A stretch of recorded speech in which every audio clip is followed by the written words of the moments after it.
Y bien, entonces hoy vamos a iniciar una nueva serie, como les decía, basada en la primera carta de Pedro. Esta serie es titulada Esperanza en medio del caos. ¿Por qué?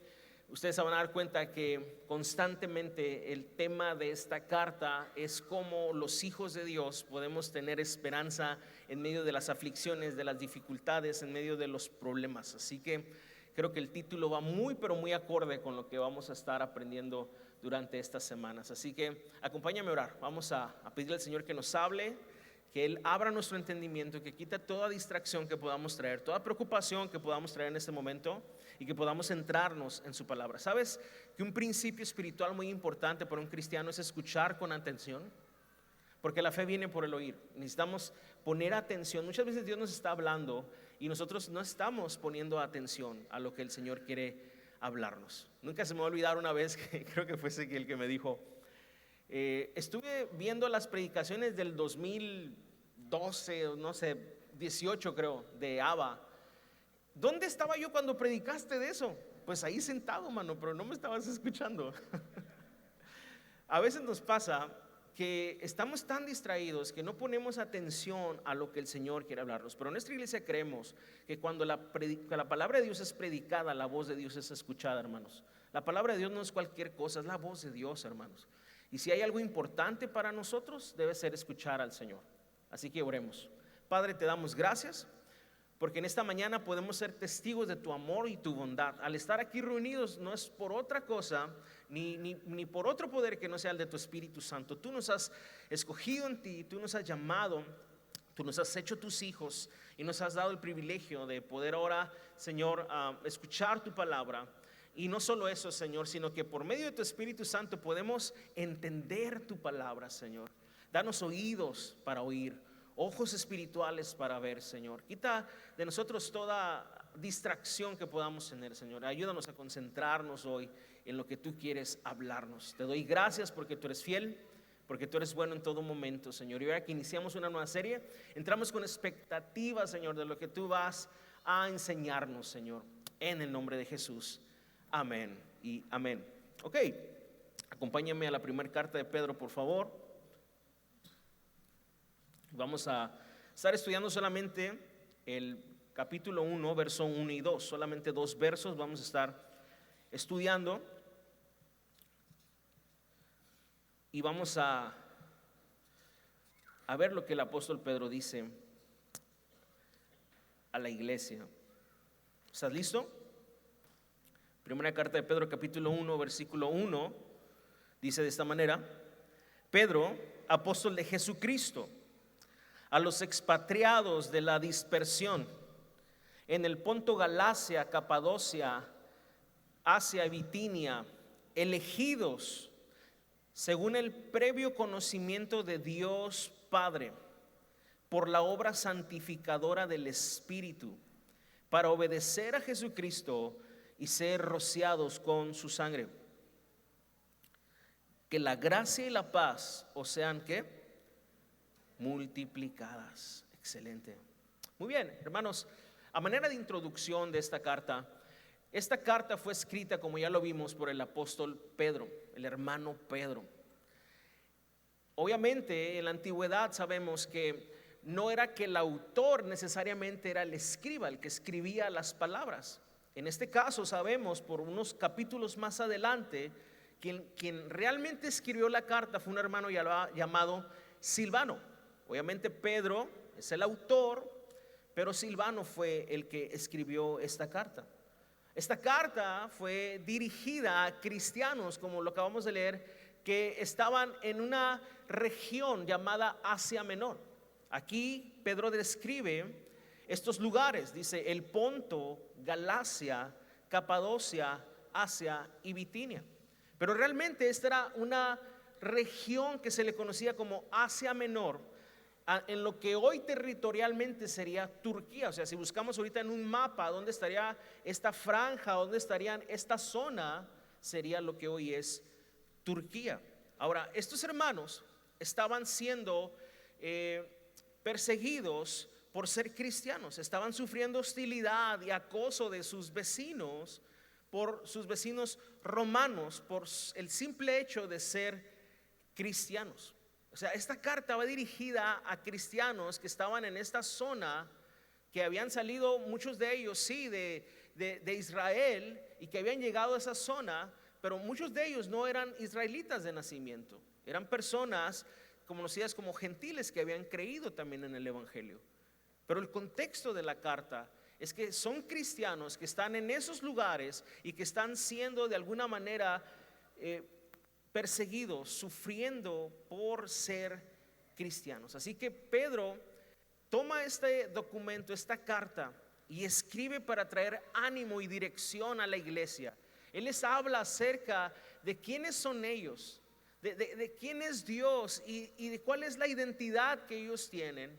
Y durante estos 5 capítulos, Pedro se da a la tarea de hablar acerca de los sufrimientos y las pruebas en la vida del creyente, y de cómo nosotros podemos vivir en medio de esas pruebas y de ese sufrimiento con gozo, y así reflejar el evangelio y darle gloria a Dios. Y esto es interesante porque no hay nadie en este lugar que no esté pasando por algún tipo de prueba, de sufrimiento, o que vaya a pasar por un tipo de prueba y sufrimiento. Una constante en la vida de un creyente es que está viviendo bajo una prueba, está viviendo bajo una aflicción. Y es sumamente importante que nosotros, a la luz de la Escritura, podamos tener el ojo correcto, la óptica correcta de cómo vivir en un mundo que constantemente nos lleva al sufrimiento.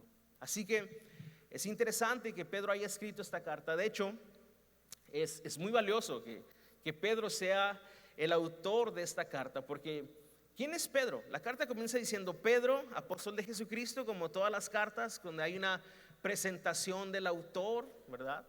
Pero ¿quién es Pedro? Creo que de repente para nosotros puede ser como el apóstol más conocido, como el discípulo más mencionado, porque es fácil identificarse con Pedro.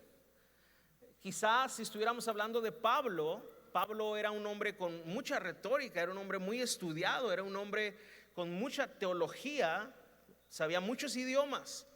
Quizá no todos podríamos identificarnos con Pablo, pero sí con Pedro. ¿Por qué? Porque Pedro era imprudente, Pedro era una persona un poco arrebatada, era una persona que según los evangelios lo describe como alguien que sí amó a Cristo, pero cometía muchos errores. ¿Cuántos se pueden identificar con Pedro? Yo le doy gracias a Dios por la vida del hermano Pedro. Su ejemplo, su caminar, aún sus errores, nos hablan acerca del amor de Dios y de la gracia de Dios para nosotros. Así que el que esta carta haya sido escrita por Pedro es muy especial. Así que Pedro dice: Pedro, apóstol de Jesucristo. La palabra apóstol significa enviado. Él está diciendo: yo soy un enviado de Jesucristo. Pero hablando de quién es Pedro, sería interesante que lo viéramos en otras escrituras a Pedro. Vamos, por ejemplo, a Juan capítulo 1, versículo 40 y 42. Juan capítulo 1, ve conmigo ahí rápidamente, versículo 40 al 42. Y vamos a ver cómo Pedro conoce a Jesús. Y lo interesante de esto es que quien le presenta a Jesús es su hermano Andrés. El primero en la familia de Pedro que conoce a Jesús, que tiene un encuentro con Cristo, no es él directamente, sino su hermano Andrés. Dice el versículo 40: uno de los 2 que oyeron a Juan y siguieron a Jesús era Andrés, hermano de Simón Pedro. Él encontró primero a su hermano Simón y le dijo: hemos hallado al Mesías, que traducido quiere decir Cristo. Entonces lo trajo a Jesús. Súper interesante. Andrés conoce a Cristo e inmediatamente Andrés va con su hermano, con su familia, y le dice: hey, hemos encontrado al Mesías. Y Andrés lleva a Pedro a Cristo. Necesitamos muchos Andrés. Jesús, mirándolo, dijo a Pedro: tú eres Simón, hijo de Juan, tú serás llamado Cefas, que quiere decir Pedro. Nosotros sabemos que más adelante es cuando Jesús le cambia el nombre de Simón a Pedro, ¿sí? De una forma oficial, ¿sí? Cuando Pedro le dice, tú eres el Cristo, el Hijo del Dios viviente. Jesús dice, ¿quién dicen los hombres que yo soy? Y ahora, ¿quién dicen ustedes que yo soy? Y Pedro, por revelación no humana, sino del Padre mismo, una revelación espiritual, sus ojos son abiertos para ver a Jesús como realmente Él es, o quién es realmente. Y le dice, tú eres el Cristo, el Hijo del Dios viviente. Y es cuando Jesús le dice, ahora yo te digo que tú ya no eres Simón, ahora tú eres Pedro, ¿sí? Y es cuando le dice que él va a ser un líder en la iglesia, que él va a ser alguien que Dios va a usar en la iglesia como un cimiento, como un fundamento, ¿sí? Pero es interesante este pasaje de Juan, porque aquí vemos que en el momento que Pedro conoce a Jesús, en ese momento Jesús le dice estas palabras: tú eres Simón, tú te llamas así, pero tú después vas a ser llamado Pedro. Jesús conocía a Pedro anteriormente, aunque Pedro no conocía a Jesús. ¿Puedes imaginarte esta escena? Pedro viene por primera vez a la iglesia, ¿sí? Él no sabe qué rollo con la iglesia. Él nunca ha escuchado la palabra de Dios, pero de repente ese día Dios le habla con la palabra y pareciera que lo conoce de toda la vida. ¿Sabes por qué? Porque Dios nos conoce mucho antes de que nosotros lo conociéramos a Él. Y aquí vemos claramente que Jesús le dice su nombre, quién es su papá, y proféticamente le dice, tú ya no te vas a llamar así, tú vas a ser conocido como Pedro. Si hay alguien que te conoce, hermanos, ese es Dios. Quizá hoy tú vienes por primera vez, quizá tienes pocas ocasiones escuchando la palabra de Dios, pero te tengo noticias: Dios te conoce desde antes de la fundación de este mundo. Todavía tú no nacías y el Señor ya te había conocido. Así que este es Pedro, un hombre llamado por Dios, un hombre que conoció a Jesús, que tuvo un encuentro con Él, un hombre que fue sorprendido por la gracia de Dios, como todos los que hemos creído en el Señor. Pero hay otras cosas en la vida de Pedro que me gustaría que observáramos antes de proseguir. Vamos a Lucas capítulo 5, versículo 8. Porque aquí vemos que Jesús conoce a Pedro primeramente y proféticamente le dice que le va a cambiar el nombre. Pero ahora vamos a ver cómo Pedro mira a Jesús ahora. Lucas capítulo 5, versículo 8. Y dice así: al ver esto, Simón Pedro cayó a los pies de Jesús diciendo: apártate de mí, Señor, pues soy hombre pecador. Ahora, ¿cuál es el contexto de esto? Pedro aquí ya conocía a Jesús. Este encuentro de Juan, que ya lo relatamos ahorita, ya había sucedido. Ahora Lucas temporalmente nos está hablando de cómo Pedro, ya conociendo a Jesús, escuchando la predicación de Jesús, de repente Jesús se sube a su barca y le dice: ¿sabes qué, Pedro? Voy a predicar desde aquí. Jesús predica desde la barca. Después de eso Jesús le dice: vamos un poquito más adentro y echen las redes. Y Pedro le dice: maestro, hemos estado pescando toda la noche y no hemos pescado nada, no ha caído nada en la red, pero por tu palabra nosotros vamos a echar la red. Y es cuando echan las redes, y dice la Biblia que no cabían los peces en las redes. Era tanto los peces que estaban en las redes que hasta la barca se andaba medio ladeando, ¿sí? Y tuvo que llegar otra barca para ayudar y poder subir los peces, porque eran demasiados los peces. Entonces, cuando Pedro ve este milagro o presencia ese milagro, es cuando dice aquí que Pedro se arrodilla ante Jesús. Pedro, viendo quién es Jesús, viendo lo que Jesús puede hacer, entonces Pedro tiene esta acción de adoración, se humilla a los pies de Jesús y dice: apártate de mí, Señor, pues soy hombre ¿qué? Pecador. Interesante. Pedro, al ver a Jesús, puede ver su pecado y su verdadera condición. Hermano, ¿qué efecto debe tener en nuestra vida el contemplar a Cristo? Yo me pregunto eso para nosotros. ¿Qué efecto debe tener para ti y para mí el poder apreciar a Jesús como realmente Él es, quien realmente Él es? Y lo que trae en la vida de Pedro es un arrepentimiento, es el reconocer su pecado, es el humillarse ante el señorío de Cristo. Eso me lleva a que si eso no está en nuestra vida, si nosotros no podemos ver la condición de nuestro corazón, si nosotros no podemos ver nuestro pecado, si nosotros no podemos humillarnos, o si seguimos viviendo una vida donde pensamos que Dios nos debe todo, quizás no estamos viendo a Cristo, hermanos, como realmente Él es. Quizás no estamos apreciando y observando con atención quién es Jesús. En estos dos relatos que acabamos de leer podemos ver primero que Jesús mira a Pedro y le dice: tú ya no vas a ser llamado así, yo te voy a transformar. Tú vas a ser Pedro. Sé quién eres, sé quién es tu papá, yo te conozco, Pedro. Me atrevo a decir eso porque después habla de otro cristiano llamado Natanael, al cual Jesús le dice: yo te vi cuando estabas en aquel lugar. Y él dice: ¿dónde? No me viste. Pero Jesús lo vio. En su omnisciencia Jesús lo vio. Jesús nos conoce. Jesús conocía a Pedro. Pero ahora en este relato vemos a Pedro mirando a Jesús, viendo su poder, viendo su autoridad. Y entonces Pedro entiende: Él no es cualquier persona, Él no es cualquier profeta, Él no es cualquier religión, Él es el Cristo. Y es cuando Pedro puede ver la condición de su corazón y rendirse al Señor. Mi oración es que este año a muchos de los que estamos aquí nos pase lo que le pasó a Pedro. Quizá tú tienes años viniendo a la iglesia, quizá tú eres hijo de padres cristianos, o quizá naciste prácticamente en una banca, pero tú no has visto a Jesús todavía. Tú realmente no sabes quién es Jesús. Pero mi oración es que el Señor abra tus ojos y puedas ver a Cristo y tu vida realmente sea transformada por el amor del Señor. ¿Cuántos lo creen? Yo creo que este año el Señor va a restaurar a muchos. Yo creo que este año el Señor va a traer mucha salvación.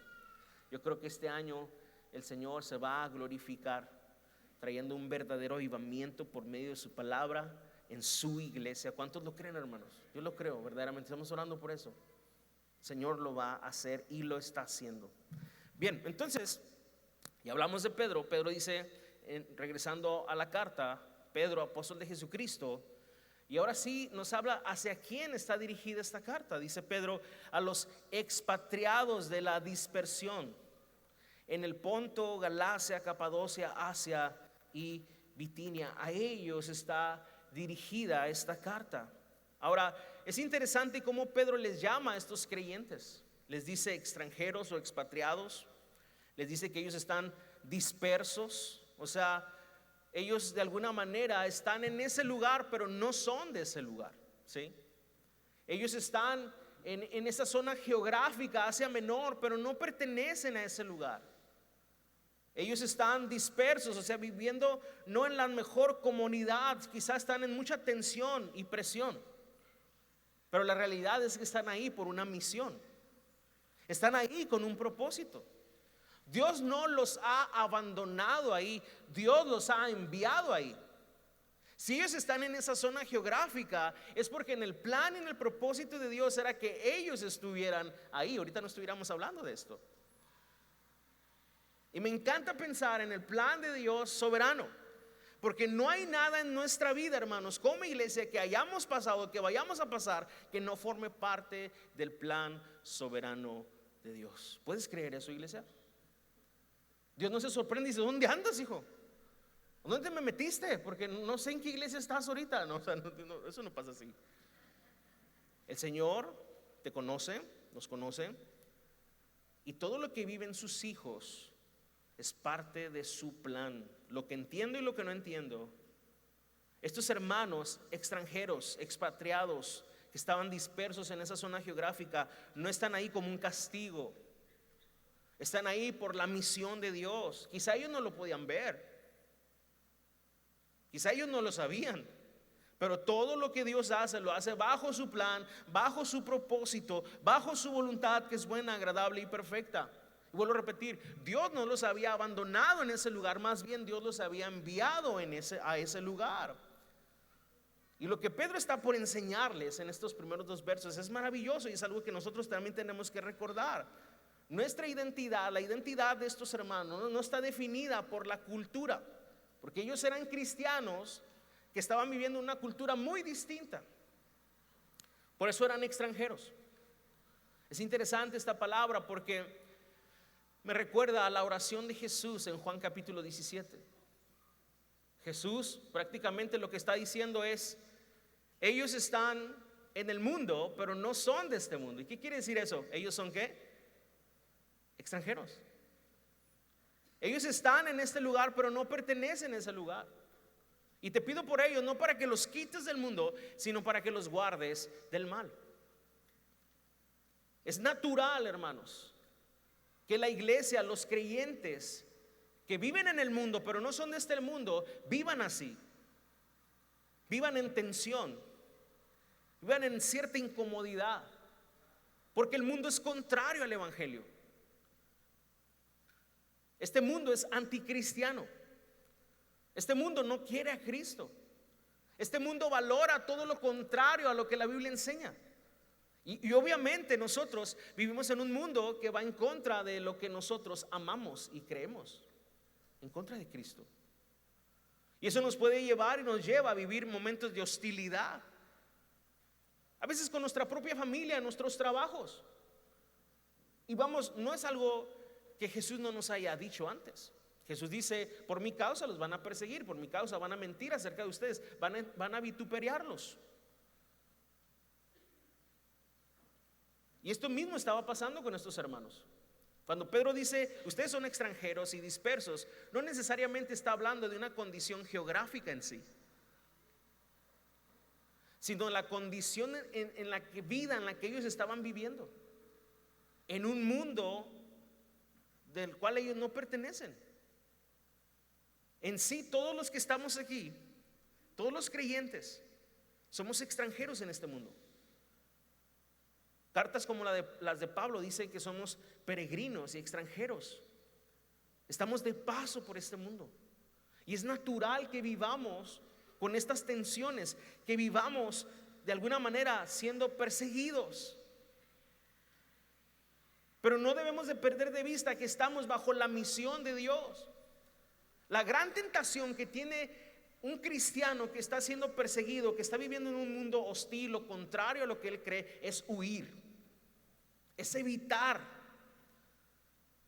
Pero hermano, nosotros no estamos en este mundo para huir de este mundo. Nosotros hemos sido enviados al mundo. Hay una misión, hay un propósito. Mira, no sé lo que tú estés viviendo en tu trabajo, pero yo mismo he caído en esto y he escuchado a muchos decir, no sé cuánto voy a durar en ese trabajo porque el ambiente está pesado. Y la traducción de eso es, hay mucha gente que dice groserías o que roba o que hace cosas o tranzas, y no me gusta ese ambiente porque yo necesito estar en un ambiente más cristiano. Tenemos la tendencia a pensar así, ¿sí o no? ¿Y qué si pudiéramos entender o ver la vida cristiana desde otra lupa, desde otra perspectiva? ¿Qué tal si en esa oscuridad Dios está enviando a uno de sus hijos a hacer luz en ese lugar? Lo más fácil y sencillo para mí es huir de un lugar que es hostil, que me produce cierta tensión y que es contrario a mi fe. Pero pensar así está descartando el hecho de que yo soy en Cristo un embajador de su reino. Ahora, con eso estoy diciendo, ve al lugar más perdido y métete ahí, bro. No te estoy diciendo eso. Porque algunos van a decir, el pastor dijo, ¿no? Pero míralo de esta perspectiva. Esta gente que está ahí, la intención de Pedro no es sobarles la espalda y decir, mira, están expatriados, están dispersos. No, él les va a recordar quiénes son. Él les va a hablar acerca de su identidad. Sí, ustedes están en ese lugar, se sienten así, se pueden ver así, pero ustedes están bajo el plan de Dios, bajo la misión de Dios. Ustedes han sido enviados a ese lugar. Su identidad no los define la cultura de ese lugar, el rechazo de las personas de ese lugar o las circunstancias que estén viviendo no definen quién ustedes son. Y esto el Espíritu Santo también nos lo está diciendo ahora a nosotros que estamos estudiando esta carta. Iglesia Abba, lo que define nuestra identidad no es la cultura de Mexicali, no es el rechazo de la gente de Mexicali por ser cristianos, ni las circunstancias particulares que puedas estar viviendo en Mexicali. Lo que define nuestra identidad es Dios, la obra de Dios, la obra del Padre, la obra del Espíritu y la obra de Cristo en nosotros. Y es entonces cuando Pedro les dice, elegidos. Wow. Sí, ustedes que están dispersos, sí, ustedes que están expatriados, ustedes son elegidos. Uf, cómo cambia el asunto aquí. Y me encanta porque aquí vamos a ver prácticamente la obra del Dios Trino, la obra de Dios, cómo Dios trinamente, si lo puedo decir así, opera en la salvación de sus hijos. El Padre dice, nos elige, el Espíritu Santo nos santifica y Cristo nos redime con su sangre. Porque dice, elegidos, verso 2, según el previo conocimiento de Dios Padre. La versión Reina Valera dice según la presciencia de Dios, pero esa palabra presciencia no significa otra cosa más que el previo conocimiento de Dios. Por eso decía hace un momento que Jesús conocía a Pedro desde antes. En el día que Andrés lleva a Pedro delante de Jesús, Jesús solamente dice, yo sé quién eres. A lo mejor, y disculpa que sea incisivo en esto, pero quizá hoy tú vienes y dices, sí, que nadie se dé cuenta que vine, ¿no? Te escondes por ahí. No, yo nomás vengo porque él me invitó, ella me invitó. Bro, Dios te conoce, sabe quién eres. Y Él quiere que tú escuches su palabra para que entonces tú puedas conocerlo a Él. Así que dice, según el previo conocimiento de Dios Padre, eso, hermanos, es lo que define nuestra identidad, la elección del Padre, la obra del Espíritu, lo que Cristo ha hecho por nosotros y en nosotros. Así que el valor de un cristiano, de un creyente, de una iglesia no se basa en cómo el mundo lo trata o la reputación que el mundo le da, sino de a quién pertenece esa gente.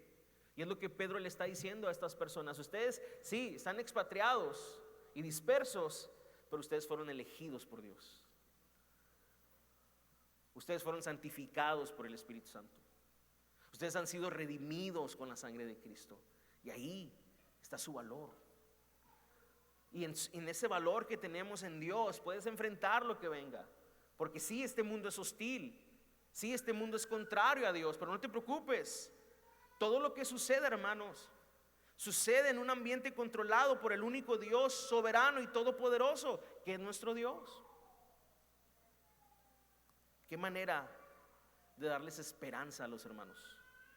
Y es lo que el Señor quiere hacer con nosotros. ¿Sabes? Nosotros no sabemos lo que este 2026 venga, lo que vayamos a pasar, las circunstancias que vayan a venir. Pero eso no es lo que nos preocupa.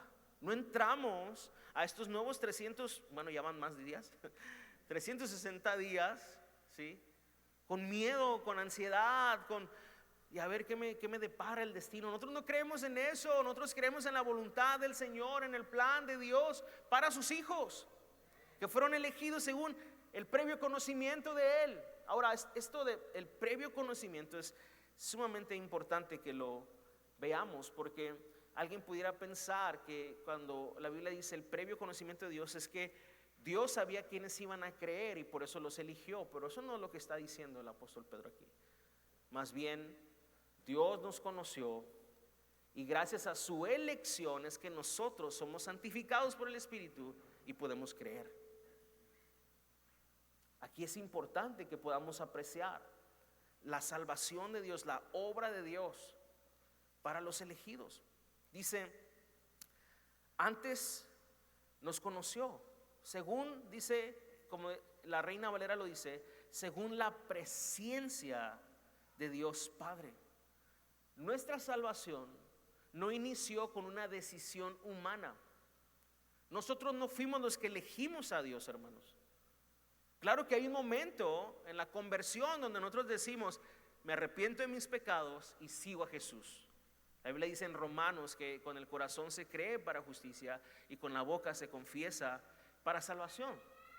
Pero nosotros creemos, por lo que la Biblia nos enseña, que cuando una persona llega a ese punto de decidir por Cristo, de confesar a Cristo, es porque Dios previamente lo eligió. Porque Dios previamente hizo una obra en esa persona. Vayamos al pasaje. Verso 2. Según el previo conocimiento de Dios Padre, y escucha esta palabra, por la obra santificadora del Espíritu. Y luego para obedecer a Jesucristo y ser rociados con su sangre. Todas las palabras son importantes. Están ahí por algo, ¿sí? Entonces Pedro dice, nosotros fuimos elegidos según el previo conocimiento de Dios por la obra santificadora del Espíritu. Entonces, antes de creer, antes de obedecer, antes de entender el Evangelio, Dios ya había puesto su amor sobre nosotros, hermanos. Dios ya nos había visto. Dios ya nos había elegido. No creemos para que Dios nos elija. O sea, no creemos para ser elegidos, sino que creemos porque hemos sido elegidos. Y hermanos, cuando podemos ver el pasaje desde esta perspectiva, le damos la gloria a Dios. Porque no se trata de que nosotros hayamos hecho algo por Dios o hayamos sido más inteligentes que otras personas, sino porque estamos aquí. La razón por la que estamos aquí es porque Dios en su amor y en su elección soberana quiso que estuviéramos aquí. Y lo que está haciendo Pedro es tomando el lenguaje del Antiguo Testamento para conectar con estas personas. Según las Escrituras, cuando vamos, por ejemplo, al Pentateuco, nos damos cuenta que Dios eligió un hombre llamado Abraham. Y Abraham era un hombre que vivía en una ciudad llamada Ur de los Caldeos.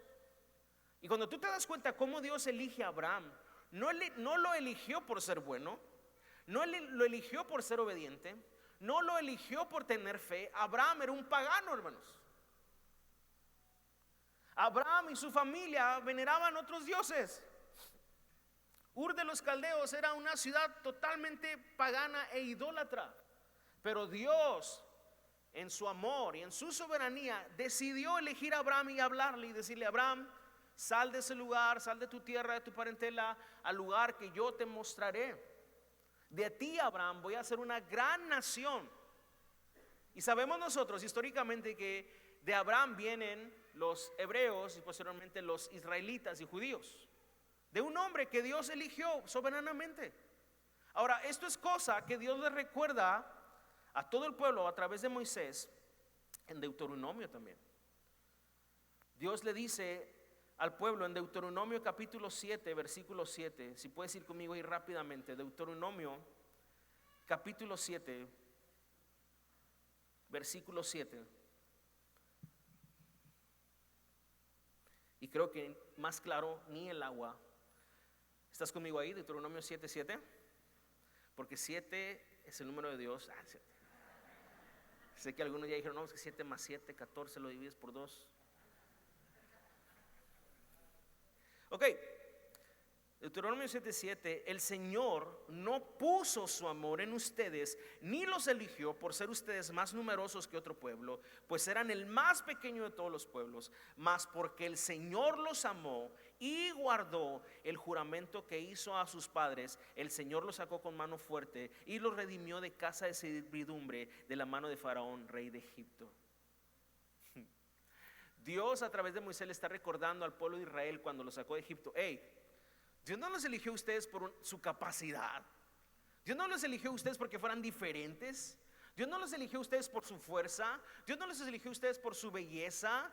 Ni siquiera porque Dios sabía que ustedes iban a hacer lo bueno, porque ese pueblo hizo lo malo, para empezar. Dios los eligió por su amor. Dios los eligió por su gracia. Y es lo mismo que Pedro les está recordando a los hermanos de esta franja geográfica, Asia Menor, en el Ponto, Galacia, Bitinia. Hey, ustedes los expatriados, los dispersos, ustedes han sido elegidos por el previo conocimiento de Dios. Y han sido elegidos así por la obra santificadora del Espíritu, para obedecer. ¿Se fijan dónde está la obediencia ahí? Primero tiene que haber una obra del Espíritu para que nosotros podamos obedecer. y entonces recibir la redención. Ah, pastor, entonces usted está diciendo que necesitamos obedecer para que entonces Cristo nos pueda justificar y redimir con su sangre. No, la obediencia que dice ahí se está refiriendo a la fe. Porque cuando el Espíritu obra en nosotros, lo que empieza a suceder es que nosotros creemos en Cristo. Mira, la Biblia dice que el Espíritu Santo tiene un ministerio hacia el mundo y hacia la iglesia. Hacia el mundo, el Espíritu Santo lo que hace es que nos convence de pecado, de justicia y de juicio. ¿A qué nos referimos con eso? A que el Espíritu Santo, cuando alguien escucha la palabra de Dios, el Espíritu Santo está hablando a nuestro corazón y haciéndonos verdaderamente creer que nosotros lo que estamos escuchando es la verdad. Hay una obra previa del Espíritu de Dios en nuestro corazón antes de que nosotros podamos creer. Y eso Dios lo hace por su amor. Hermanos, sería imposible que nosotros creyéramos en Cristo sin la obra del Espíritu Santo. Otra manera de decirlo, no hay persona que sea salva sin la obra del Espíritu Santo. El Espíritu Santo aplica la obra de Cristo a nosotros. La elección que el Padre ha hecho, el Espíritu Santo viene a confirmarla.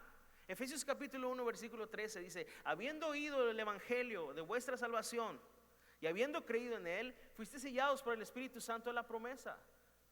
Hermanos, nadie puede creer en Cristo si no es por la obra del Espíritu Santo. Creer verdaderamente en Cristo es una obra sobrenatural, hermanos. Mira, te lo compruebo. El verdadero evangelio dice: si alguien quiere venir en pos de mí, niéguese a sí mismo. Traducción: muérase a sí mismo. Tome su propia cruz cada día y entonces sígame. Este mundo lo que menos quiere es morir a sí mismo, tomar un instrumento de muerte que es la cruz y seguir a Jesús.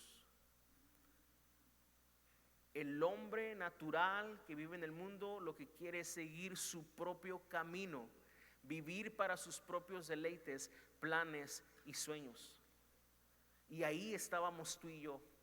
¿Qué sucedió para que de repente tú y yo fuéramos en esa dirección, siguiendo nuestros sueños, nuestros placeres, nuestra voluntad pecaminosa? ¿Qué tuvo que suceder para que ahora caminemos en una dirección totalmente opuesta, donde sabemos que ya no nos pertenecemos, sino que vivimos para el Rey, para su gloria, para sus propósitos, amándolo a Él y poniéndolo a Él en el primer lugar antes que nosotros? ¿Qué tuvo que ocurrir? Un milagro. Dios mismo, la tercera persona de la Trinidad Divina, el Espíritu de Dios, vino a tu vida, vino a nuestra vida, hizo una obra gloriosa, nos mostró realmente quién es Jesús, trató con nuestro corazón, nos convenció de pecado, de justicia y de juicio. Y es por la obra del Espíritu que ahora tú y yo podemos creer. ¿Recuerdas al hermano Nico, el Nicodemo, hace unos domingos atrás? Que él venía con toda su religión y con toda su reputación. A ver, ¿qué tengo que hacer pues? ¿De qué se trata esta religión nueva? A ver, porque en todas las religiones piden algo. A ver, ¿qué hay que hacer? Yo ya me la sé, ya he ido a budista, taoísta, tengo los chakras, me fui al Tíbet como Brad Pitt. ¿De qué se trata esto, bro? Y Jesús le dice: es necesario nacer de nuevo, de agua y del Espíritu. Para los hombres es imposible, solo Dios puede hacerlo. Y Pedro les está recordando eso a los hermanos expatriados. Ustedes fueron elegidos por el conocimiento previo de Dios, pero por la obra santificadora. Ahora, ¿qué hace Pedro aquí? Está usando otra palabra del Antiguo Testamento: santificados, o santificación, o santidad. ¿Qué es lo primero que viene a nuestra mente cuando se dice la palabra santo o santidad? La verdad es que en el contexto muy humano, muy natural, o muy general más bien, Cuando escuchamos esa palabra pensamos en un cristiano de a de veras, ¿no? Ese bro no peca, mira, casi vuela así.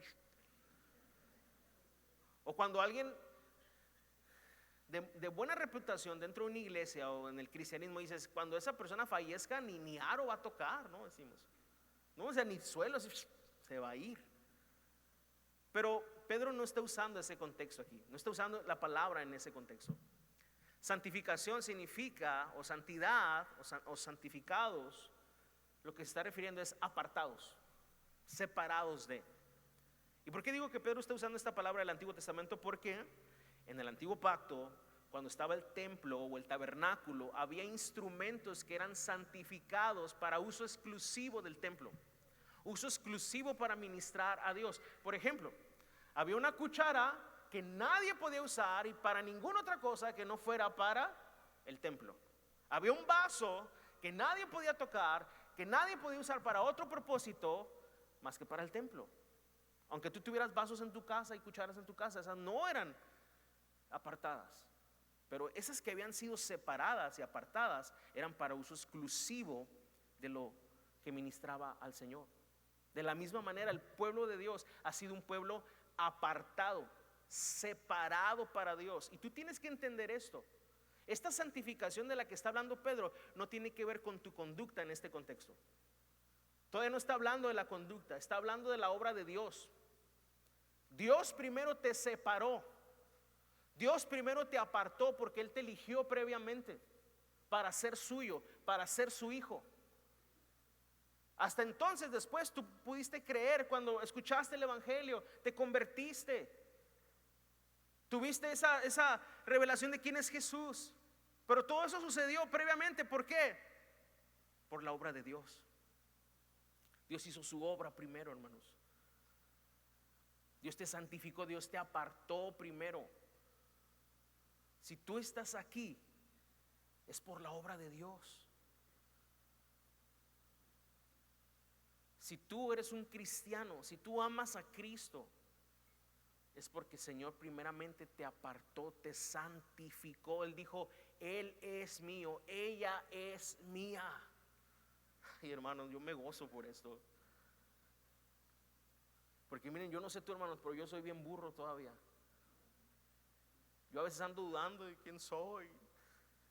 Y a veces me agüito, me desanimo, paso por pruebas, por luchas. Y ando pateando el bote, como dicen. Pero recuerdo quién soy en Cristo, hermanos. Y mi corazón agarra una fuerza. Y como te vuelvo a repetir, yo no sé qué venga este año para mi vida, para tu vida. Gracias a Dios este año ha sido el año que menos he escuchado. Te voy a profetizar este año, ¿no? Como que le bajaron 2 rayitas, ¿verdad? O no sé si ya dejé de seguir a esa gente y ya no me doy cuenta, pero antes cada año era, este es el año de la restitución. Este es el año, y todos eran lo mismo, palabras con reno, como que habías perdido un montón y Dios te iba a dar lo que habías perdido. No necesitamos andar con esas profecías, hermanos. Dios sigue hablando, claro que Dios sigue hablando. Pero lo que sí necesitamos saber es quién es Él y quiénes somos nosotros en Él. Y que venga lo que venga, pase lo que pase, el Señor estará con nosotros. Él no desamparará la obra de sus manos, hermanos. Jamás, nunca sucederá eso. Gloria a Dios. Así que el Espíritu nos santifica, nos aparta del mundo. Vuelvo a repetirte, estamos en el mundo. Dios quiere que brillemos en el mundo con su gloria, con su palabra, pero no somos de este mundo. El Espíritu está en nosotros. Él nos ha sellado como posesión suya.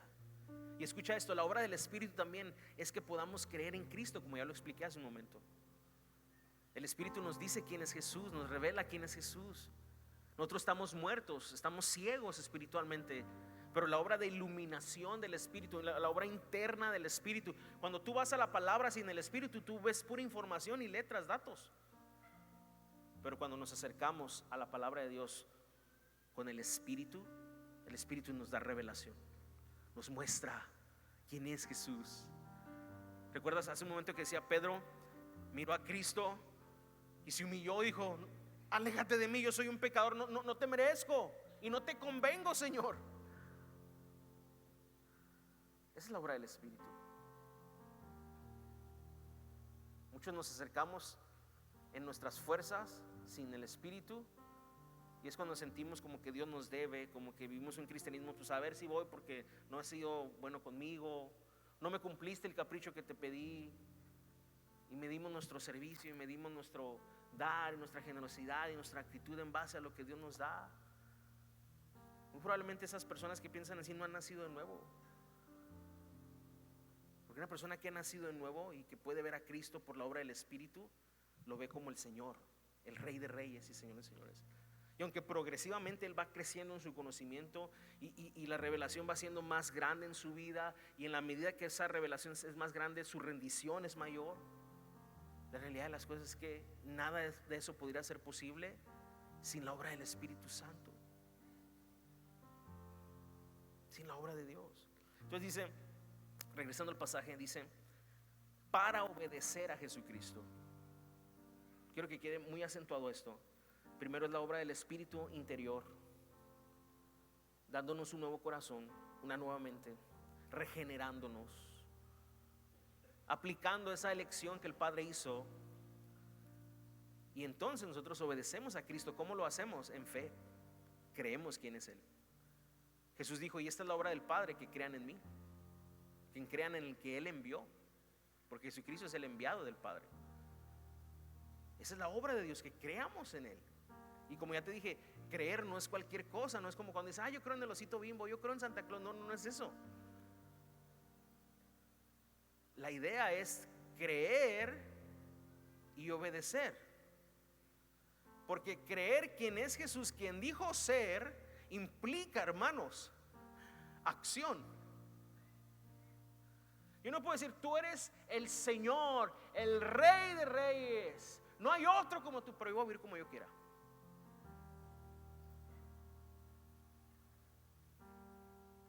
Tú eres el único digno de la gloria, de la honra y la alabanza. Tú eres el Dios de los dioses con D minúscula. Pero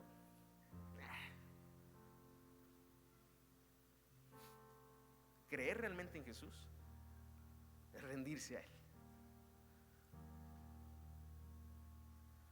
No terminé el relato de de Lucas 5, pero dice que cuando Pedro se humilla ante Jesús y le dice, apártate de mí porque yo soy un hombre pecador, dice que después de eso Jesús le dijo, no temas, Pedro. Y dice que después de que las barcas tocaron tierra, lo dejaron todo y le siguieron. O sea, no fue como un, apártate de mí que soy un pecador, Señor, no te merezco y no te sirvo, yo soy un pecador. Llegaron a tierra y Pedro dijo, nos vemos, Jesús, y siguió con su vida. No, lo reconoció, miró su condición, se humilló y llegó a tierra y dijo, ya, lo que tú digas, eso voy a hacer. Vas a ser un pescador de hombres. Y entonces Pedro tomó eso en serio por la fe y siguió a Jesús.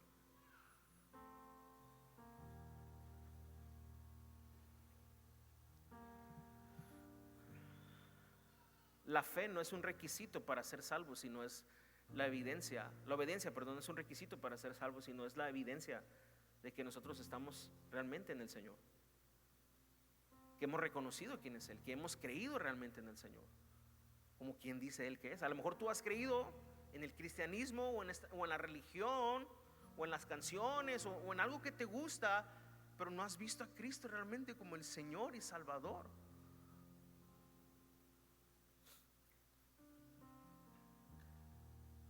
Pero hoy el Señor quiere que le conozcas. Y estoy seguro que el Espíritu glorioso de Dios hoy está operando y trabajando en los corazones de muchos aquí, llevándolos a una fe de salvación. Por último dice, y ser rociados con su sangre. Habla de la redención. Nosotros somos redimidos y justificados por la fe, porque la sangre de Cristo fue derramada. Entonces cuando nosotros creemos en el Señor, esa sangre opera a nuestro favor, limpiándonos y perdonándonos de todos nuestros pecados, hermanos. Completamente, no hay una obra que tú tengas que hacer. Delante de Dios tú has sido completamente justificado, purificado, redimido, o sea, comprado a un precio de sangre para ser posesión de Dios, gracias a la sangre de Cristo, hermanos. Y eso es lo que ha ocurrido. Nosotros puedes ver la Trinidad en operación aquí.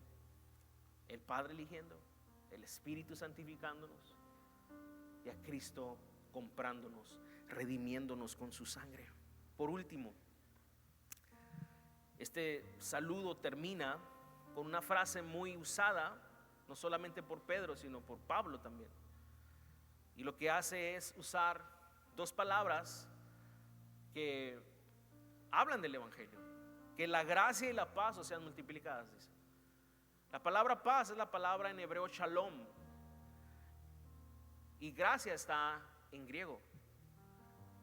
Que ese favor inmerecido, ese favor que Dios nos ha dado abundante, y la paz, el shalom de Dios, esa paz que hoy tenemos para con Dios, donde ya no somos ni extranjeros ni advenedizos, y ya no estamos lejos de Dios, sino que ahora hemos sido acercados con Dios, sean multiplicadas en sus vidas. Y pareciera ser una frase ya icónica, o un saludo constante que pierde significado o relevancia, pero no, hermanos. Estas dos palabras son sumamente importantes porque describen el Evangelio. La gracia que hemos recibido habla acerca de que nosotros no merecemos nada más que un castigo eterno por nuestro pecado, pero Dios decidió, en lugar de castigo, darnos gracia, darnos algo que no merecemos, darnos su favor. Dios decidió castigar a su Hijo para bendecirnos a nosotros. Dios eligió la muerte de su propio Hijo para darnos vida a nosotros. Dios eligió los padecimientos de su Hijo en la cruz para sanarnos a nosotros, hermanos. Eso es gracia, eso es favor inmerecido. Y los cristianos, los que hemos sido elegidos por el previo conocimiento del Padre, santificados y redimidos por Cristo, somos partícipes de esto en nuestra vida, en nuestro caminar. La gracia y la paz nos son multiplicadas constantemente. Gracia sobre gracia y la paz que sobrepasa el entendimiento son parte de nuestra herencia espiritual que tenemos. Este 2026, la gracia y la paz de Cristo son multiplicadas en tu vida, iglesia, porque es la obra de Dios para sus hijos. Antes de saber que vamos a pasar por pruebas, antes de saber que vamos a pasar por padecimientos y sufrimientos en este año o en esta vida, tú necesitas recordar quién eres. Tú necesitas recordar lo que David expresó en el Salmo 23. El bien, que es otra forma de hablar de la gracia y la paz. El bien y la misericordia me seguirán todos los días de mi vida. La iglesia hoy, en base a lo que el Señor nos está hablando, tú puedes decir: yo sé que el bien y la misericordia me seguirán todo este 2026. La gracia abundante del Señor y la paz del Señor multiplicadas nos seguirán, hermanos. Así que Pedro comienza esta carta recordándonos algo muy esencial. Antes de enfrentar el sufrimiento, necesitamos recordar quién es Dios y lo que Él ha hecho en nosotros. No temas, iglesia, el Señor está contigo. Mira, termino. Un dato muy interesante de esta carta es que Pedro, en el capítulo 5, dice que escribe esta carta desde Babilonia, pero realmente él está escribiendo desde Roma. Y lo que hace Pedro es decir que Roma es Babilonia. Eso es lo que está diciendo. Y cuando vas al Antiguo Testamento te das cuenta que Babilonia obviamente es una ciudad pagana que representa el paganismo, que representa la rebelión del hombre contra Dios. En constantes escrituras, inclusive en el Apocalipsis, vemos esta figura de esta ciudad, Babilonia, pero en representación de la rebeldía del hombre contra Dios. Por ejemplo, fue en la Torre de Babel en Babilonia donde el hombre hizo una torre para alcanzar a Dios en sus propias maneras y métodos. Cuando vas al libro de Daniel te das cuenta que Daniel fue capturado por el rey Nabucodonosor de Babilonia, y Daniel y sus amigos representan a los cristianos viviendo en un mundo que no es el de ellos. Hermanos, la iglesia Abba vive en Babilonia también. Todo sistema que es contrario a Dios y a nuestra fe, que se revela contra Dios, es Babilonia. Ahora, cuando vemos en las escrituras cómo los elegidos de Dios vivieron en Babilonia, me parece que había tres grupos de personas. Aquellos que se rebelaron contra Babilonia y quisieron levantar armas y decir, vamos a acabar con Babilonia. Por eso no era la forma de Dios. Otros que se amoldaron a Babilonia y dijeron, bueno, pues si ya estamos aquí, pues pásame otra, ¿no? Y se amoldaron a la cultura de Babilonia, se hicieron como babilonios. Pero está el tercer grupo, de aquellos que estaban en Babilonia, no eran de Babilonia, pero bendijeron a Babilonia, siempre y cuando los principios y las acciones que ellos hicieran en Babilonia no fueran en contra de Dios. Dios le dijo al pueblo de Israel que los había puesto en Babilonia a causa de su desobediencia y que iban a estar un buen rato en Babilonia, que se casaran, hicieran casas, tuvieran hijos ahí, pero que le fueran fieles al Señor. Y sabes que yo creo que eso representa el cómo tú y yo debemos de vivir aquí. No estamos aquí para ponernos en contra del gobierno, Venezuela. No estamos para eso. Estamos para orar por el mundo, para hacer luz en medio de la oscuridad. Estamos aquí para hacer la diferencia, para llevar a la gente a Cristo. Vamos a orar por nuestra nación, vamos a bendecir a nuestra nación y al mundo. Siempre y cuando lo que nos pida el mundo, así como a Daniel le dijeron, si tú no te arrodillas ante esta estatua, cuello, pues danos cuello porque no vamos a arrodillar ante esta estatua. Y Dios los respaldó. Pero Daniel dijo, aún si Dios no nos respalda en esto, aún así no nos vamos a arrodillar. Nuestra lealtad y nuestro amor es hacia Dios, aunque vivimos en Babilonia. Y es lo mismo, hermano, que nosotros tenemos que hacer aquí. Estamos en esta Babilonia, si lo quieres llamar así. No esperes que el mundo ame a Cristo. Eso solo lo puede hacer la iglesia. Pero lo que nosotros sí hacemos es orar y predicar el evangelio, creyendo que hay muchos allá afuera, dispersos aún, que van a venir a casa y van a conocer al único Dios verdadero. Y tú eres un evangelista, y tú eres un misionero, y tú eres un predicador, una predicadora, ahí en tu trabajo, ahí en tu casa, ahí en tu escuela, donde Dios te haya puesto ahí. Dios no te abandonó ahí, Dios te envió ahí para hacer luz, para alcanzar a otros para Cristo. Así que en medio de esta situación que tú estés viviendo, tienes que verte con los ojos del evangelio. Tú eres un misionero, una misionera que Dios va a usar para alcanzar a muchos otros que han sido elegidos. Padre, te damos gracias por tu palabra. Gracias porque nunca vuelve vacía, Señor. Tú siempre nos hablas. Gracias por este tiempo que tú nos das. Danos entendimiento y danos un corazón obediente para ti, Señor. Gracias porque hoy tú nos recuerdas que tú nos elegiste desde antes de la fundación del mundo. Que tu Espíritu, Señor, ha hecho una obra santificadora en nosotros. No es por nuestras fuerzas que estamos aquí. Y tú nos has redimido con la sangre del Cordero de Dios, la sangre de Cristo. Esa es nuestra identidad. Y ahí tomamos el valor. Ahí tomamos la fuerza. Tú eres nuestra fuerza para vivir en un mundo hostil. Venga lo que venga, pase lo que pase, tú estarás con nosotros. Y te damos gracias. Amén y amén. Que Dios